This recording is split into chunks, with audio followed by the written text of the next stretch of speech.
And one of the first things I asked in this centre when I came here, what direction is the Buddha facing? Have you got it right? Because which direction is the Buddha statue supposed to face? East. Is this one facing east? What way is it facing? Oh my goodness. I think we better take it down and start again.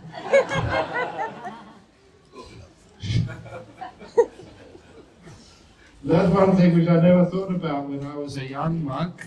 I thought, well, you've got a Buddha statue in a place like Australia. That's a wonderful thing. Doesn't matter what direction it's facing. But then, after about 6 months or so, we had a senior Thai monk visiting, and the Thai people who supported our place at that time, they came to him and said, you better teach those Western monks about how to be Buddhists properly. They built this hall, we paid for it, and the Buddha statue is facing in the wrong direction. It's going to be bad luck for us. What should we do? They were right. Our Buddha statue in Perth, in Bodhinyana Monastery, that was facing to the northwest, not east at all. So he had a look at it and he said, if the Buddha didn't like it, he would have swapped around already by himself. But I've only been here for 1 day. So this turns around next week when I'm gone. If not, it's okay. But I kind of like that. That's more the essence of Buddhism. When it's just, doesn't matter which way it's really facing, but actually how it faces you and brings you a sense of peace and happiness and safety in place. Even what type of Buddhism? I love the Buddhist Fellowship because it's ecumenical, in the sense that any Buddhist who comes in here, no matter what particular tradition, they're welcome. It's not just even Buddhists. I recall just being a layperson. It's hard to find any Buddhist temple anywhere. So where can I go to find some peace and quiet? You know, when I was in London. And there are a couple of Buddhist temples in London, but you never know where they are because they don't have any signs. These days, I say, there are signs all over the place. In Singapore, I've noticed the signs of Buddhism in Singapore, many places, and also in Perth. Every time I'm being driven in a car, but sitting in the front seat next to the driver, every time you see these signs on the road saying, stop. So which Buddhist monk put that up there? I always take those red signs which say stop to be Buddhist signs. You have to keep on going everywhere and doing stuff, but then you have to stop and pause and take a break and be happy. What I sometimes used to call also in my books, the in-between moments of life. You know, as much of your life is spent, you were going somewhere, you've arrived there already, and now you're just waiting for something. A lot of times those in-between moments of life is where we spend most of our life. We're outside the toilet waiting to go inside, and some people don't know who they are. They always tend to take a lot of time in there. But you're always waiting.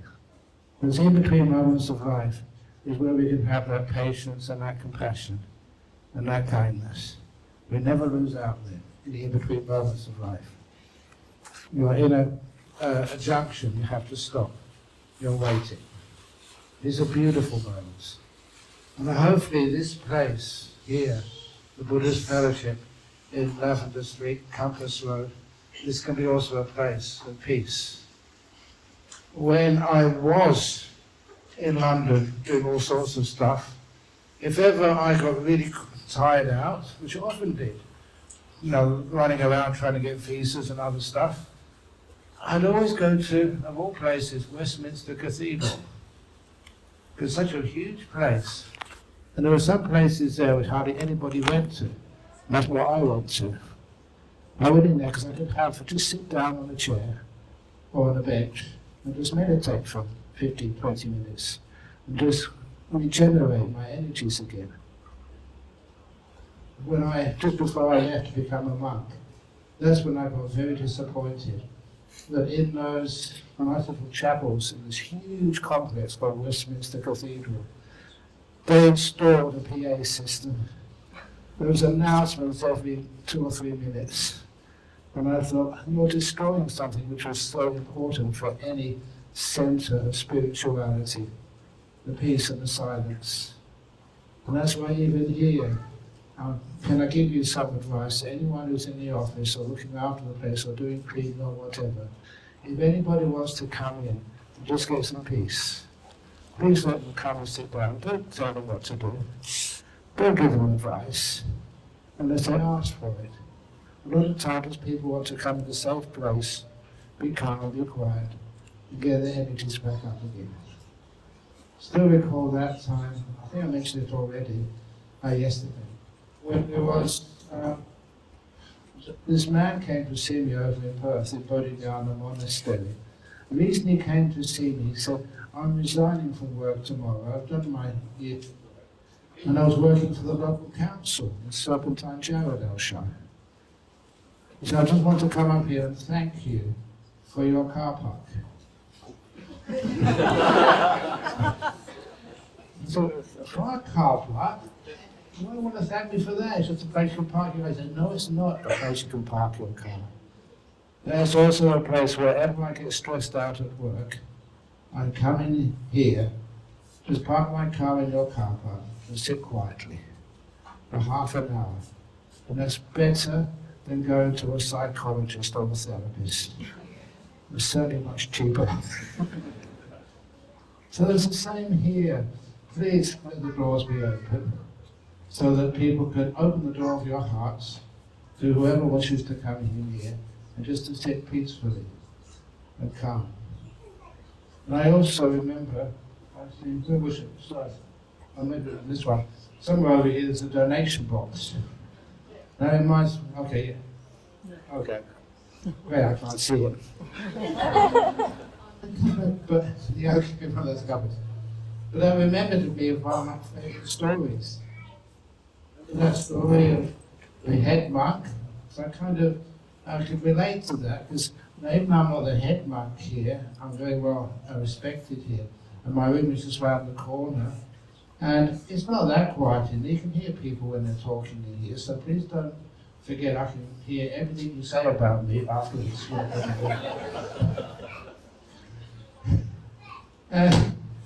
And this monk was meditating there or sleeping there in the evening.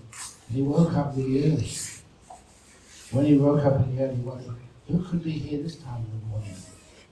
And they were making quite a noise, and he came into the shrine room.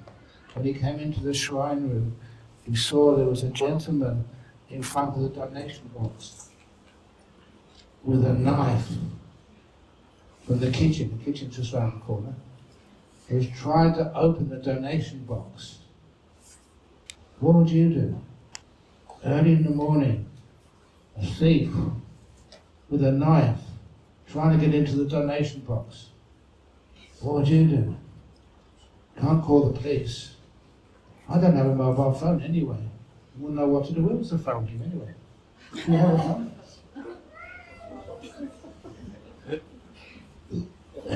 So, can't ring the phone. So the monk looked at that thief, and the thief looked at the monk, and the thief pointed his knife at the monk. Don't you do anything or say anything, otherwise I'll kill you.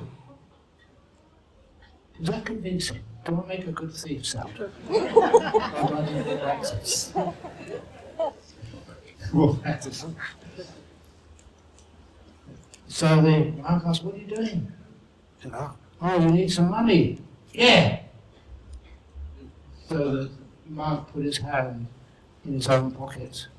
What are you doing? Where are you getting out? He quickly took out some pair of keys. Here are the keys to donation box. Take some money if you need it. Isn't that what our donations are for? It's to help people. Help build a Buddhist centre, yes, but not just a Buddhist temple. Help build that kindness, that service, that looking after people in times of need. And so the monk gave the keys to the robber. Is this a trick? No, that's what the money's there for. So the robber opened the box and took out a lot of money, put it in his pockets. And they gave the monk a chance to have a look at the poor man, who were obviously very hard up. He was very thin too. And he said, "When was the last time you eaten today?"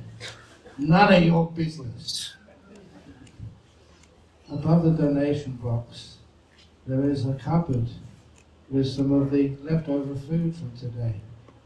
"Please, if you need some food, please take some." "Is this a trick?" "It's not a trick. If you want some, please take some." So the thief put a lot of food into his bag. "And don't call the police." "Why?" said the monk. "I've given you the money and I've given you the food. You haven't stolen anything. Let's have a wonderful day."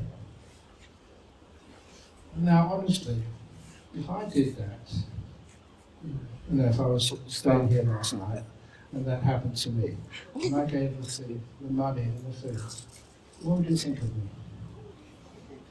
You see, that's what a monk is supposed to do. And if you scolded me, I'd resign from the Buddhist Fellowship. That's not what I'm a Buddhist monk for. And so the thief went away. And a couple of mornings afterwards, the monk saw in the newspapers that that thief had tried to rob another place and was this time arrested and was given 10 years in jail. How tough it is in jail. Sometimes people go to jail, they're put in situations and they don't know anything else to do. But then 10 years later, the same monk, a lot older, we monks, we live a long life. But a lot older, woken up in the middle of the night.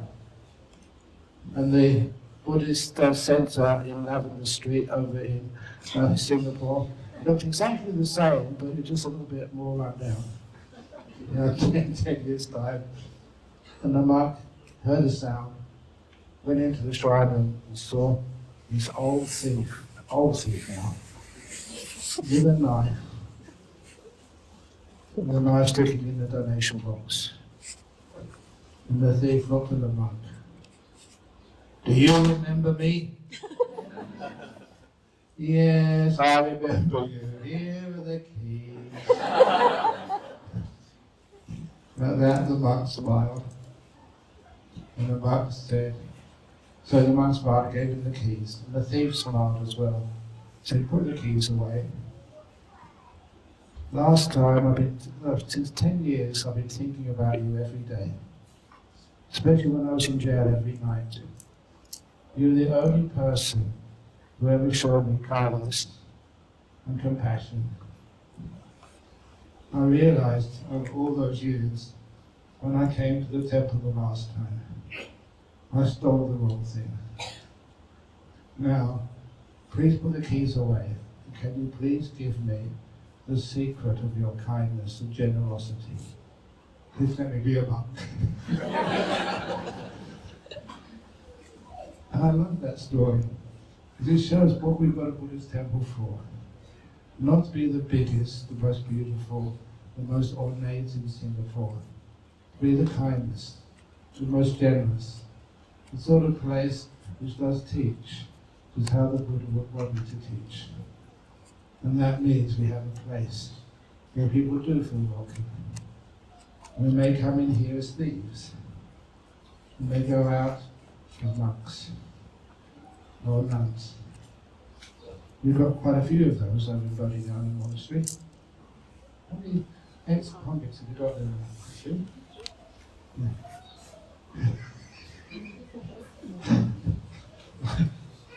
I ordained them. What a beautiful thing it is. Give people a chance, a second chance in life, so they can maybe next time do a bit better and learn, become better human beings. And that's why we have Buddhist centers for. Not just, to reform like convicts, but actually to make people realize they make a mistake. There's only one mistake. How many of you here have made a mistake? Come on, pull your hat on, you're going again. Me too. The point of life is not just thinking one doesn't make mistakes, but just to make less and less and less and less and learn from them. And as we learn, not through punishment, but through kindness, through mindfulness, being a better human being, we don't need to make mistakes in the future. Now, you were saying earlier, thank you for all of those wives who put up when the 𝐻𝐸𝐴 members have been working so hard, haven't given you any attention over so many weeks. But nevertheless, if you have a relationship with somebody, husband and wife, please, that's based on that kindness and forgiveness. Of all the people which I have seen in life, I've never seen like a husband and a wife who are really cruel. Sometimes they forget how to be nice to one another, how to forgive, and how it is to be kind. To say, well, look, I know you've been doing a wonderful thing, working so hard. I haven't even seen you, the kids have hardly seen you for I don't know how many years you've been doing this place up. But nevertheless, it's a wonderful thing you've done. I'm proud of you. So all of you whose husbands or wives, or parents or partners, parents who are in our Buddhist society, or here or other Buddhist society, who are working so hard for others, please celebrate with me and with them. We've built this beautiful place. Which will be a great resource for many, many years to come. And for you, your children, your parents. Even the last email which I did, I'm back on the email now, the admin system, there's loads of waiting to.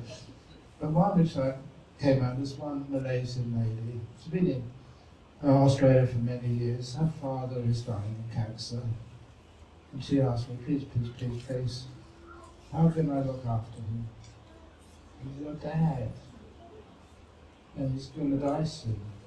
What should I do?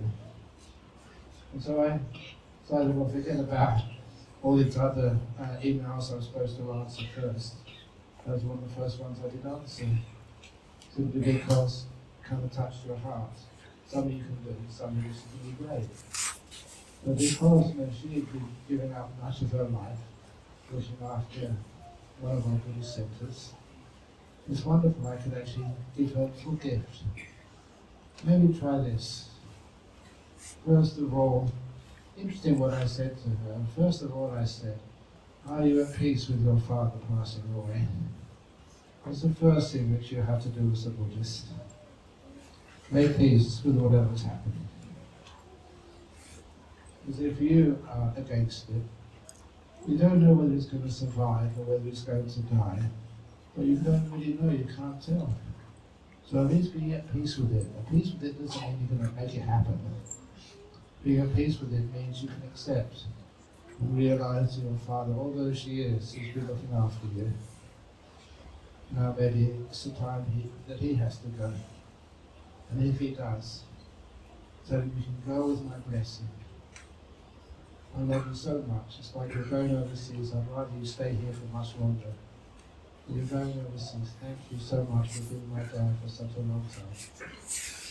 And that reminds me of a story which I have learned, which I love to share, about when my own father died. I was only 16 at the time. I was a Buddhist, but I never realised it. When he passed away, just at home, I remember my mother waking me up in the middle of the night. I can't wake up your dad. And go to his bedroom, shaking him. He was cold and unresponsive. He had died. I was only 16. My response was not tears. I had some understanding, obviously from previous lives, not this one. And my understanding was that he'd been a wonderful father. Thank you so much. How can I be sad this wonderful father which I've known for 16 years. How could I cry? It was like a short performance. A performance which I wanted to stand up and say, encore, encore. But also, thank you. Thank you for being my dad for 16 years. I'll never forget you. I knew that was 16 years, I'm 74 now. 58 years ago. It's a long time ago. It feels like it was yesterday. Because I remember him so well. I remember him always with gratitude. He was the one who told me the door of his heart would always be open to me, no matter what he ever did, whatever I ever did. I don't know where he got that from. It could have been from the Buddha. The unconditional love and kindness, which was so important to me. That's what I shared with this lady over in Melbourne. She's at the moment. Her father, who is dying. Please open the door of your heart to him, no matter what he ever does. It might get better, he may pass away. But thank you for being my dad. Thank you for being my mum. Thank you for being my friend. And that changes just the whole dynamic of when any of these events happen in life. You see it just as the tree falling down, as a flower blooming and then disappearing. It's part of life. And we've got this wonderful connection with this person. This person has a wonderful connection with you. They learn so much from these occasions. And those are the sorts of things which we can share in a place like this. Okay, you can understand where they come from. They may not be put in that way in the Buddhist sutras or in the other texts which you have learned or listened to. But nevertheless, you can feel they actually work. It's Dhamma, it's kindness, it's unconditional. All that does mean is that we can make use of all these teachings here. Actually to make for a better world, no matter who comes here. And that's one of the other things which I like about the life which I spent so far. It's not just Theravada Buddhists who I support. It's all Buddhists I support. Penang Buddhist Association, I'm going to go there in a couple of months' time. You're not just Theravada, anybody. I don't care if that's Theravada, Mahayana, Catholicism, anybody. Sometimes in Perth we that desperate, we need everybody to pay our fees. No, it's because we want to try and unite everybody. Everybody can come and see something in these teachings which is really, really, really helpful. That's why, even in Catholicism, I told this to Punya last night. He just went to a funeral service for his relation. They did a Catholic funeral service. It's also, this is the monks for ghosts. Are you sure that's safe? To go out and do a funeral service in the ghost month? And that's what I told him. I had wonderful relationships with people of all sorts of different religions, including this abbot of a Catholic monastery in Perth. The reason I befriended him, I was the abbot of the Buddhist monastery in Perth. That was the only other monastery in Perth, a Catholic. So, I needed someone to talk to about, monk business. So we had some great discussions. I will never forget going to his monastery, a very old monastery over in Western Australia, one of the first buildings in Western Australia.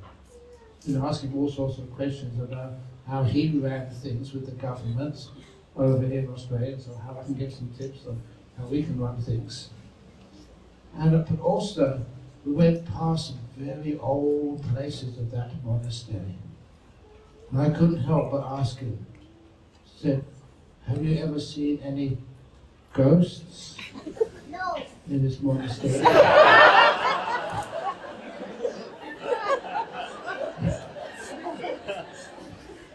Who knows? Anyway, he said no. He said the Catholics don't believe in ghosts. had him. He fell into my trap. What about the Holy Ghost then? I can't have a proper conversation. But you're very lucky if you do see ghosts. Please never be afraid of ghosts. Some of my secret history. Secret history, when I was, I went to Cambridge University. At the moment, I don't know how I did it, open up a nuns' monastery over in the other place. You know what the other place is? Oxford. Yeah, we don't mention Oxford.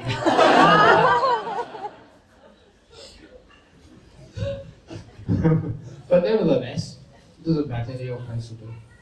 But look, one of my best friends at the time, I think he came to our global conference on Buddhism recently. That was Bernard. And I never realized, he's an old friend of mine, yes, I knew most about him. What I never knew was how close he was to Stephen Hawkins. He's one of the insiders.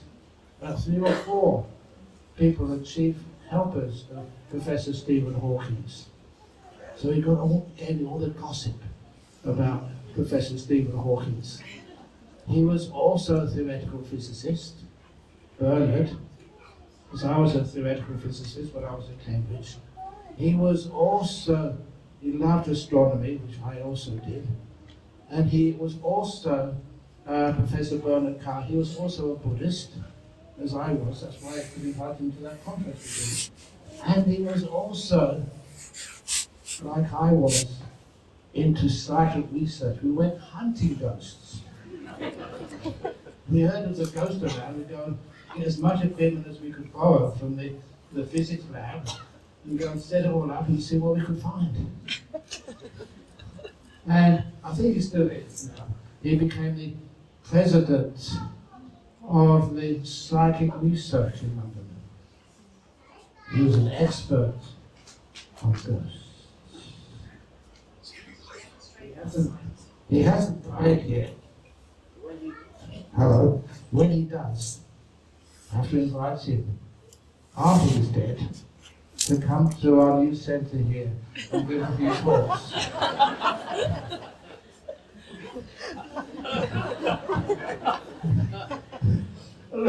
He's the last person I'd ever be afraid of. He's such a nice, kind, jokey person. But nevertheless, that's why never, ever, ever, ever, ever, ever, ever, ever, ever be afraid of ghosts.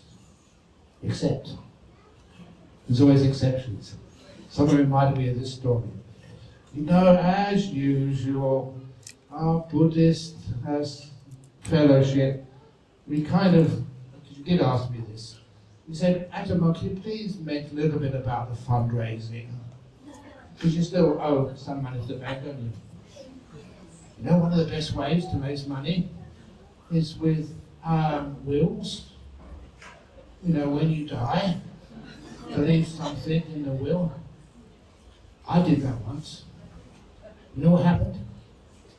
This lady, she was a Thai lady, and she said, look, I don't have much, but I'm going to die soon. You've been very kind to us. So can I please bequeath to you my share of the house in which I live? It's not worth much, maybe $30,000, $40,000 in that time. We want to give like half to the Buddhist Society. This was in Western Australia, on condition that you organise my funeral service for me at Ajahn Brahm. I don't trust my husband.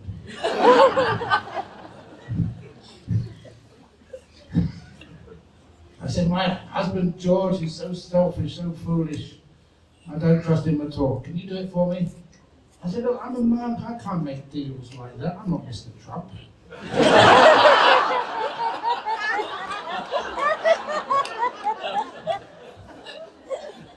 never said that.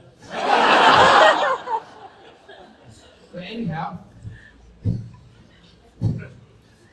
so I asked our committee, good deal. So we signed all the forms and everything, and unfortunately she died a few weeks later. She was not joking, she was very sick. And so we did the funeral for her, and the Buddhist Society of Western Australia paid for it. Everything that she wanted. And then afterwards, we were waiting for the, what do they call it, the will or the probate, yeah. And he said he can't find the forms. He said he lost them. You think that he was for real? Or he was lying? Anyway, I should tell you, because you're monks. The monks, I'm not going to go and harass him and just make sure give us the will or else. We just let it go. But then one morning, this taxi appeared in Bodhinyana Monastery early in the morning. And George walked out of the taxi. Said, "Here's the will, I found it." "You never need to come so early." "Yes, I did." "What happened? How did you find that will?" "Well, I was fast asleep last night. And then my dead wife came." "You know where that will is. Go get Ajahn Brahm now."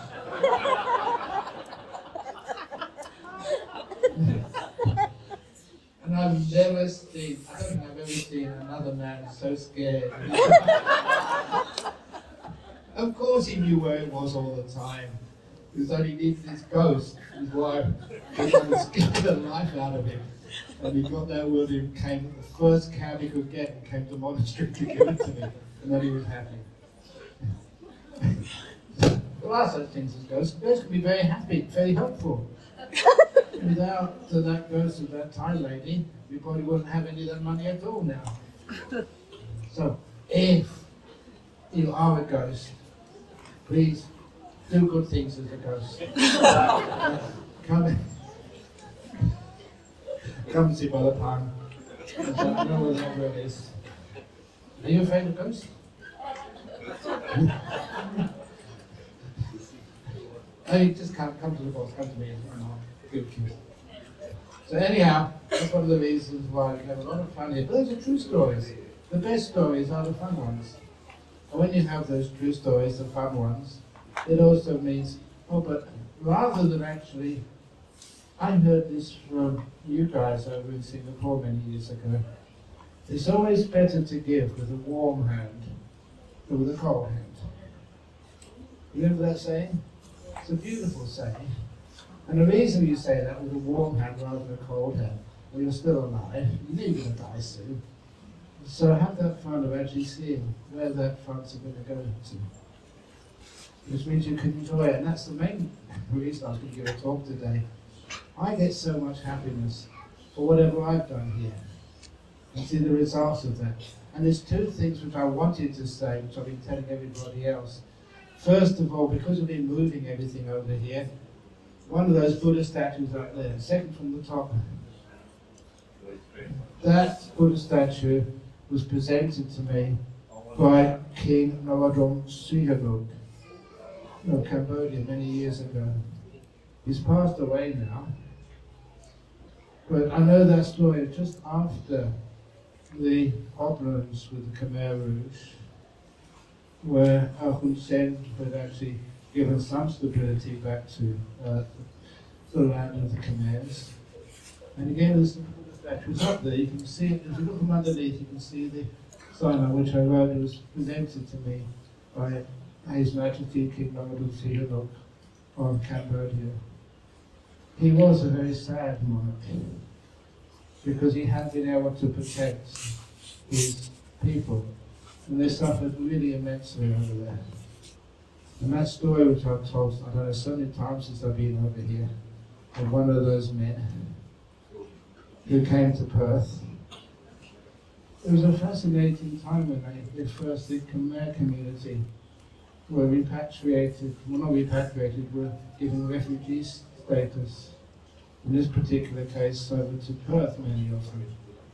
And I will never ever refuse a refugee, personally.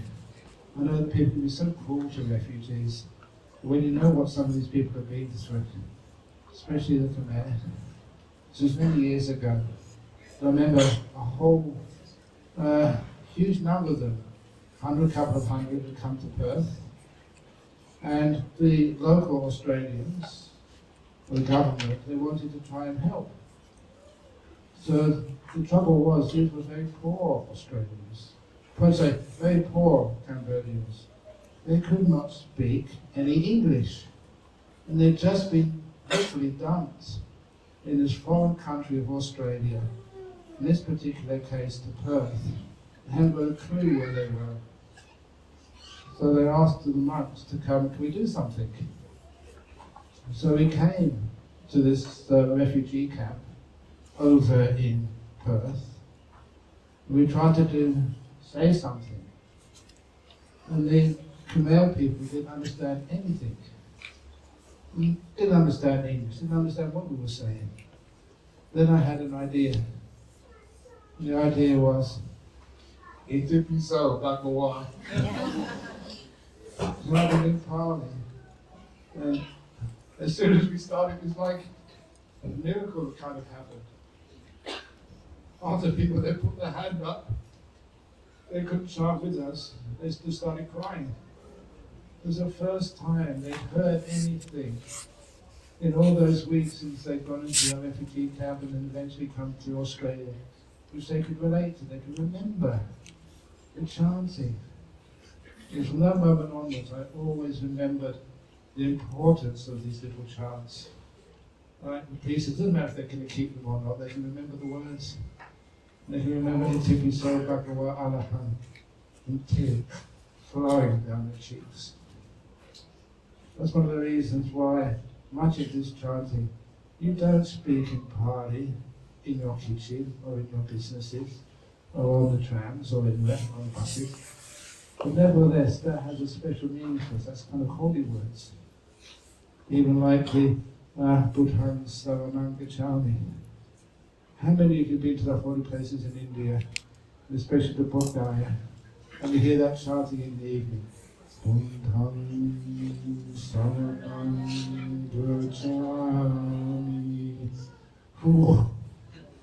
That still gives me goosebumps. It's something which you can relate to, you can remember. So that's what we did for the Khmer people. And they loved that. We gave them something they could relate to and remember. Well, like one of my other friends, he was a monk before in the northeast of Thailand. But eventually he disrobed for one reason or another. And he got a job as a customs officer over in Brisbane. And then one day he was on one of the counters, checking people's passports, and a whole group of Laotian refugees came through. Again, these were simple farmers. And these Laotian refugees, they hadn't got a clue what even country they'd come to, let alone what they should be doing. And one of them went to his counter and he greeted them. 𝐷𝒂𝒕𝒉. And they couldn't believe what they'd heard. 𝐷𝒂𝒕𝒉, which is like Laotian, but where are you from? 𝐷𝒂𝒕𝒉. Lao. And so he said, in Laotian, welcoming them. Just one. And he started crying. All the others, about a couple of hundred of them, they all came to his counter. 10 other counters were totally vacant. But no, they came to his counter because he could welcome them. And that's a kind of like the community which I really love to be able to see happen. Unexpected friends, just because they can say in the local language, welcome. And so that's a few of those things of community which I love seeing. It's joyful, but not just ha ha ha laughing. It really reaches your heart, goes deep in, where you can connect with others and really help them, really serve them, look after them. And hopefully that's going to happen here. That's just the Buddha statue.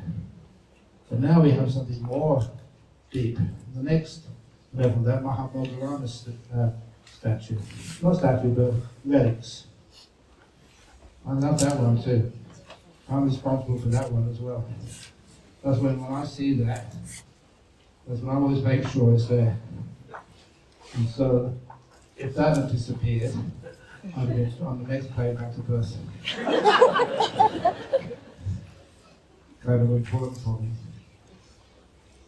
You know, with this place, Buddhist Fellowship, just like the Buddhist Zen Fellowship over in Kuala Lumpur, there's a bunch of intellectual graduates from university wanted to make Buddhism happen here.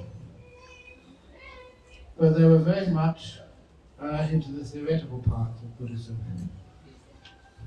You know 𝐷𝒂𝒕𝒉? You know Dr. Victor? Oh, Vinaya. I'll be seeing him soon. But he's one of those members. He's very good fun as well, very well known, very good knowledge of Buddhism. But he was working as a government officer for the Prime Minister of Malaysia, which gave him a lot of leeway. A lot of things happened in Malaysia because of Dr. 𝐷𝒂𝒕𝒉.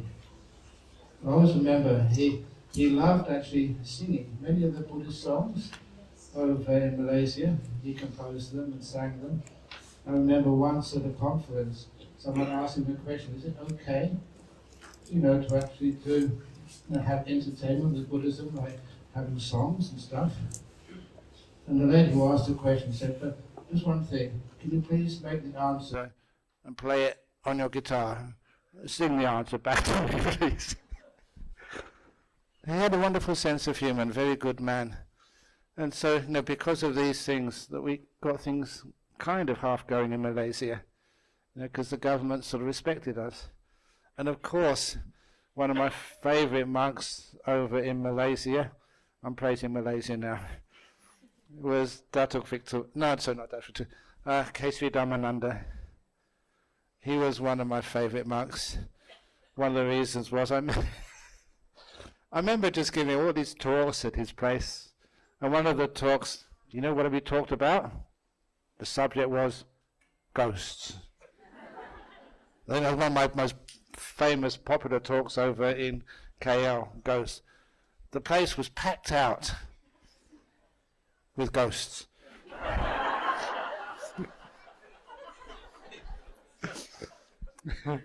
We always just telling stories together, and every now and again he'd put his hand over and I had to give him the phone so he could answer a question or say something.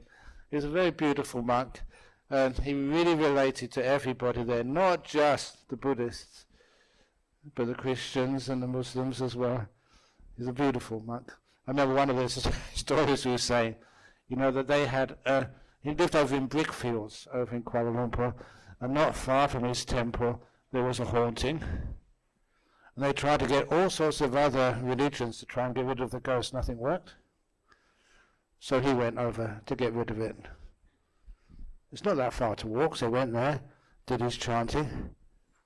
It actually kind of worked, but not totally. So the ghost left the house and went next door. True. So the neighbours complained. So he said it took him hours and hours and hours. He had to go to every house in the street to make sure the ghost didn't just go next door, but left the whole neighbourhood. So anyway, all those beautiful memories I have over here. But the relics over there, that was over, I think it was over in Thailand. Well, it was in Thailand, yeah. But this is my Mahamoggallana, where I met this Burmese monk.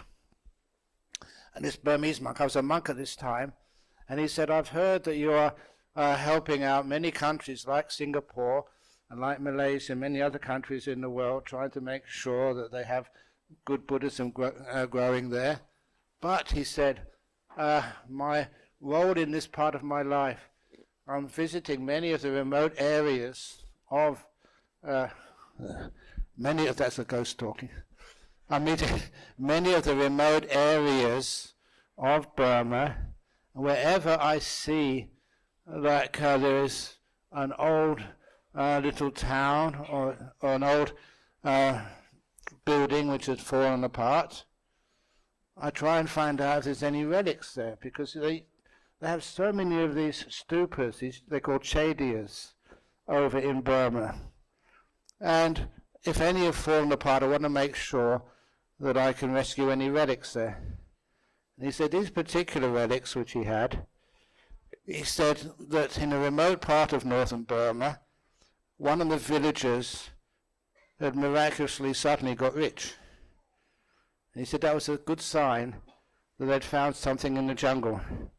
So he went to see that villager, and because this man was a monk, this person who talked to me, he said that the villager respected him, and he got the information that they had found something in the jungles, in a remote area of the jungles. And he said that in that area, which had fallen apart many centuries ago, he found a little box made of gold. Inside there were some bones. He'd left the bones in that same place. They weren't worth anything. But the box, made of gold, and some jewels, he took to town and sold that for a lot of money. That's where he suddenly got wealthy. He said the bones inside of that box, he still knew where they were, and they probably haven't been moved. So he said he went back to that place with a monk, and the villager and the monk found those bones. 2 of those bones are over in there, Mahamoggallana bones. And I know that, because I was right involved in that. He gave me a whole load of bones, relics. And he said, please take them to centres where you visit and when you're supporting, so that we can have these bones, these relics, for people to worship. So the ones which I brought to the Buddhist Fellowship, only 2 of those are over in that little reliquary called Mahamoggallana on the bottom, on the outside. The middle one. And if you count them now, are there 2 there? 3. How come there's 3 there? Because what happened? I gave them to the president at that time, who was Miss Monkfield, and she put them in there, and just put them in there. Okay, the relics are supposed to do something respectful to them. And then she sent me this fax. I think no emails in those days, a fax. Ajahn Brahm, you wouldn't believe this. There are now 3. There's only 2 to start off with.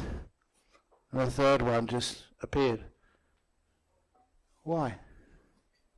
The reason is because we want to make sure that this Buddhist Fellowship realizes that something amazing happens with these relics, with these Buddha statues, with all these amazing things which we have here.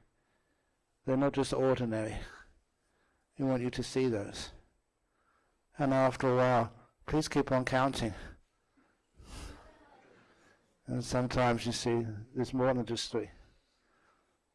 I know that a lot of times people they blame me for encouraging too much superstition. It's not a I was a theoretical physicist. The last person who would be superstitious, but you see this with your own eyes, and goodness gracious, the amazing things which happen. So that's why we have these things over here. We want to make sure there's the good teachings, good meditation, good encouragement, good friendships, but also to see that in the future this place here is just even more than that. There's something which you can't really put your finger on. There's some supernatural, really good stuff. Even, okay, I mean I shouldn't say such things, but sometimes there are things which happen which would just bend my mind. Okay, that can't happen. That person should have been dead. But they don't.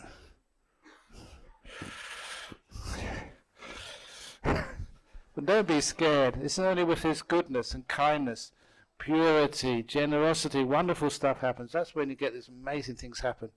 That's why we have a centre here. So that's one of the reasons why, okay, you give me that cup of tea because I've been talking too much. It's time to shut up. I know your tricks, you know my tricks. Okay, so we have a quick question and answer. Yes. Sadhu, sadhu, sadhu. Okay. Okay, we only have Buddhist Fellowship. time for a couple. I think it was a Buddhist Fellowship in Singapore. I think all the old founders are Yeah, excellent. there. Yeah, I'm Ben True. Patrick is there. And then, Yeah, Patrick, yeah. so Yeah. these are the four of the. Yeah, excellent. I still remember one of the things I did for Li Ming. Remember when your father passed away? No, your father, your husband, sorry, your husband, yeah. Because I got, usually Fridays I give a talk on Friday night in Perth. So I gave the talk on a Friday afternoon, I think, and then the message came through that your husband had passed away. Can I come for the funeral service, which was on Saturday? That was here in Singapore. I was in Perth. What do you mean, just get on an aircraft and go? Yeah. Okay. I've done this before, just in silly times, just get on an aircraft and come, and I shouldn't really be here. I should be in Perth meditating. But anyhow, I did that for evenings. And thank you for letting me do that. I love doing that. That's like the service. So you managed to get an aircraft at the last moment, like a seat on the flight, and just arrive in Singapore and then go straight to Li Ming's house and do the funeral for your father. If you know your father, so your husband. Wonderful, thank you for letting me do that. I'll never forget you for that. She say she should never forget me. No, it's the other way around. Thank you for letting me do service. That's what it feels like. And Ang Beng Chu, ABC over there. I got into trouble once. Actually got into trouble many times. I gave a talk at 𝐻𝐸𝐴𝐷 Monastery, and I was just saying that why not? Of course, anybody who is like gay, lesbian, LGBTQIA+, any one of them, if they're good people, thank you for being my friend, and thank you for being part of the Buddhist Fellowship over in here in Singapore. We're not going to sort of judge you because of your gender specifications or sexual practices, as long as you're a good person. If you're a good person, you can join my retreat anytime. When I said that, that's when the next day, that was, remember, where's Song Ben Chu gone? Oh, he's in the back there. Remember, that's when somebody rang up the government agency and said, Ajahn Brahm is promoting gay practice. And then they called you up. You remember that? And then you defended me. Thank you. So little things like that, sometimes having these people, all these, I just look at your faces and remember each one of you. Oh yeah. Oh yeah, he's got my name on the door. Sometimes I think I'm staying in that's his little place where I'm staying. Sangha Quarters number 1. It's got your name on the outside, so there must be something prophetic about that. Be a monk one day. And maybe Next life. next life. Next life, you don't wait for that long. Yeah. I just over there. I remember your husband over in the back there used to be the school teacher. I remember he was very fierce. He would never be fierce to me. I remember once at one of the global conferences, somebody asked a question of this Sri Lankan monk. And they asked a question of the Sri Lankan monk and said, can women become Buddhas? And he got up to answer this, your husband. And he said, of course they can. And if anybody, even you, the Sri Lankan monk, say otherwise, you'll be having to meet it. He was really fierce. I felt a bit sorry for that Sri Lankan monk. But good on him, because he knew what to say. And, his he had a nickname for me, your husband, Ajahn Brahm, Ajahn Brahm is the Buddha's water buffalo. Why? Yeah, because I worked so hard, and that was for for whatever the Buddha needed. And each one of you I haven't mentioned. Thank you. That was one of those compliments, not sort of a criticism, but a nice compliment. And so all of you, some of the original of the Buddhist Fellowship, I can put my hand up. 2000 I think I started coming. But anyway, it's long enough anyway. And I haven't finished yet. I'm still coming. Thank you everybody, each one of you. It's been great to know you all these years. And now we have a place for ourselves. Congratulations. Yay.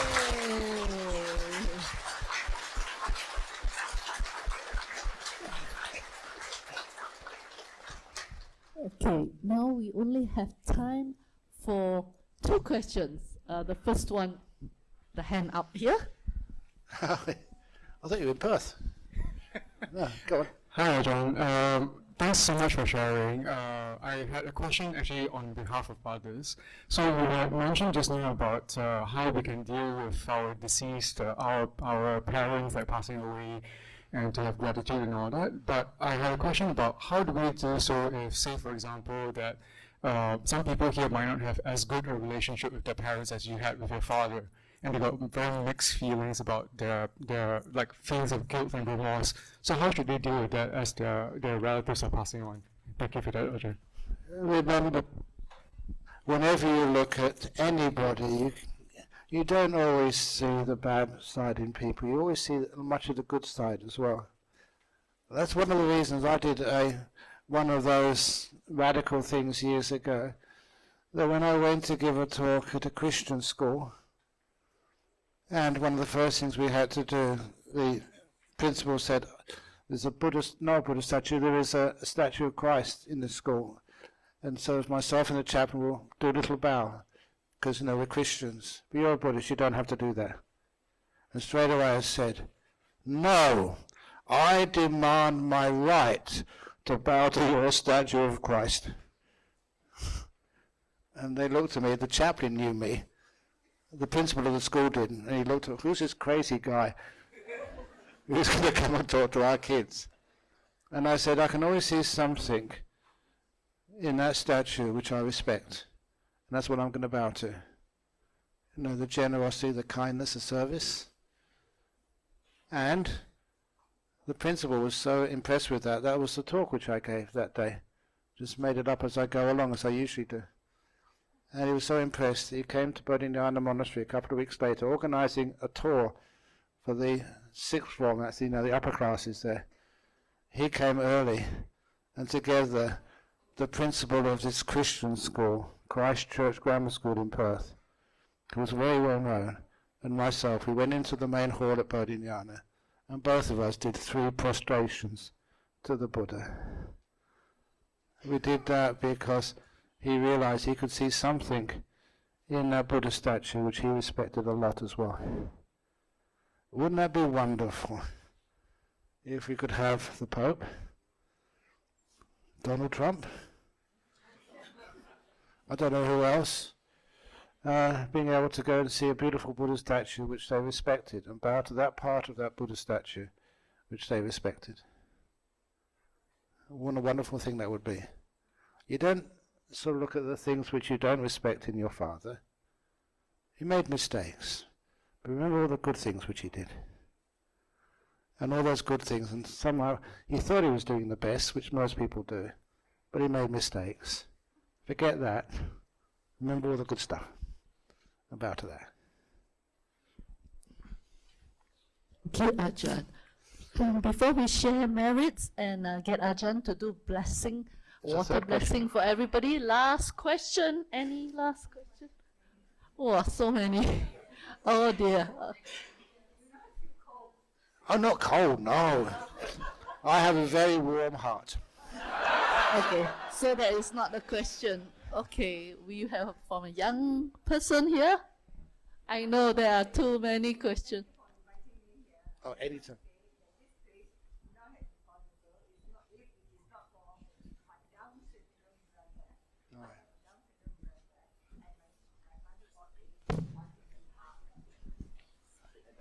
Okay. Yeah, you saying I had a Down syndrome brother. No, for what Thank I... you for having me today. I'm Anytime. very glad that I'm here. And this place would not be possible if not for my Down syndrome brother. My father bought it on his behalf. And we have survived, and I'm very honored to be present here. And a lot of things that I did not know the Ajahn is also British. I have a lot of songs and things that will bring back memories to me. Oh, yeah, I'll start. For example, Mrs. Margaret Thatcher's song, I vow to thee my country, all earthly things above. Oh, yeah. I don't know whether you know that. I can give you the words. Yes, And then, I land of hope and glory, mother of the free. I think you. Oh, that was great. They will also bring back memories to you. You know what is that one? It is actually taboo to us. We should not sing it because it is the colonial days. No. Do you remember? Land of hope and glory, mother of the free. Sometimes I change the How shall we words. exalt thee, who are born of thee? Wider still and wider shall thy bounds be free. Yeah. God, to make thee mightier yet. God, to make thee mightier yet. This was bought by my father on behalf of my Down syndrome brother, and it would not have been possible if not for him. And I want to appreciate I will bring back memories to you also of the old days. It is taboo, no, we cannot sing. I think you know, but No, I you did not sing. know that you were British. I thought you were the flower dump song people of San Francisco. So you share a lot with me from. I can give you a lot of songs. Thank you so much, sister.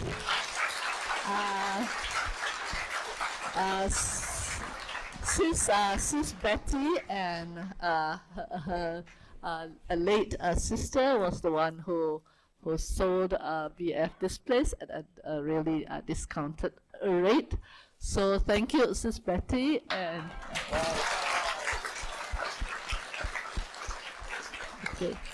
okay, really last question. I don't want to take too much time. Thanks a lot for coming all the way to Singapore for this talk, Ajahn Brahm. So the question I would like to ask is, so there's a approach. There are two approaches I've heard from like a lot of the different ajahns. Is like one of the approach is like sitting, like the approach where you, like for example, the simile like sitting and like waiting for the mango tree to fall into your hand. Yeah, the mango to fall into. Yeah, the mango to fall. So it's like more like calm, like reactionary, like practice. Then there's another approach that I've heard, which is like more proactive. It's like actively trying to root out the defilements and all that. Like actively trying to exert effort into preventing the unskillful thoughts from like arising, and also like cultivating more of those the state of samadhi. Like I'm wondering how does one reconcile like these two varying approaches, and like in what case should a in what case should a person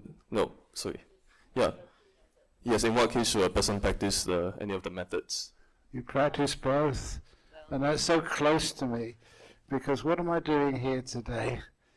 Just know what one am I sort of teaching? I'm serving every one of you. But there was the last 4 weeks when I was doing my retreat. That was my most important teaching, which I remembered from myself, about the mango tree falling. The only way to let a mango tree fall into your hand is to open up your hand. Mango, yeah, a mango. That is a mango tree for the future. You open up your hand and sit perfectly peacefully underneath, and a mango falls. That's what I was playing with for the last 4 weeks when I was on a silent personal retreat. I always have to remember the kindness. You open the hand and wait. Then the mangoes fall. So blissful. That's what I was doing for 4 weeks. I wasn't teaching, wasn't taking out any defilements. The defilements fell away by themselves. And that's so, it's hard for me to describe just the beauty of that, one of those beautiful things you could ever see, the mango falling into your own hand. And that's how I can come to a place like Singapore and teach and actually give something which I know is absolutely, totally, fantastically true. The one thing which I will tell you, though, you have to be patient. If you want it to happen, it doesn't. If you sit there and be 100% patient, it comes, and it's the most beautiful experience. That's what I was up to, sharing with you. So thank you for reminding me what I was doing a couple of days ago. Thank you, Ajahn. For your information, Ajahn is still on his rains retreat, 3 months rain retreat. We interrupted it for this opening. So, sadhu, sadhu, sadhu. Thank you for giving me the opportunity. Okay, before we go to share merits, Brother Pang Hong would like to say a few words. Thank you. Thank you, Sis Ailing. I'm just going to add on to what Ajahn was talking about just now, about when Ajahn pointed out about the Buddha image from King Norodom Sihanouk and then the relics from that Ajahn had given us. And also I think Ajahn mentioned about how this center is open to all traditions. I think I'd like to just mention that we have a lot of support from all the traditions that we have in Buddhism. So for example, you will see that downstairs there was a bouquet of flowers from Venerable Gongchen of the 𝐾𝐚𝐯 Monastery. We invited him to be here, but he mentioned that he couldn't make it because today is a particularly special day for the Mahayana calendar, right? So but he was very happy that we had come up. And then I think you will see, if you see later on the top shelf of the middle section, you will see that we have requested for permission from a number of Buddhist organizations that BF is very close to, and they have given their approval, which usually sometimes they do not actually provide. So Nalanda, Buddhist Society in Malaysia, has also asked to give us as a gift the Buddha statue you see at Buddha Rupa. You see downstairs at the the white color one. If you haven't seen it, go and have a look later. There's a white one on the Rochana room 1. So that's the same Buddha Rupa that is in the Nalanda Wisdom Park. Secondly, I think Dhammakami, our Bhante Ratnasara, is our spiritual patron as well. And he couldn't make it today because he has the center operating today. But he kindly agreed that we would also like to have the link up with Dhammakami Buddhist Society. At the same time, I think Singapore Buddhist Lodge has been very, very, I don't know where Brother 𝐷𝑒𝑘𝑡𝑒𝑐 is, somewhere inside here, okay? I appreciate for his presence to be here as well. And they've been very supportive. We are very thankful for that link with relation to that. Of course, Bodhiana, with Ajah's presence, is another organization that we have a very close relationship to. At the same time, I think we also have Dhamma Drum in Taiwan as well, who was also very helpful to make arrangements with us, help us do certain arrangements. And so I think we are very grateful for all this support. So I think this is to go back to what Ajahn mentioned about how the center is actually open to Buddhists, essentially. And just come and enjoy yourself here, and we welcome everyone to be here. So again, Ajahn, thank you very much for your time today. Sadhu, sadhu, sadhu.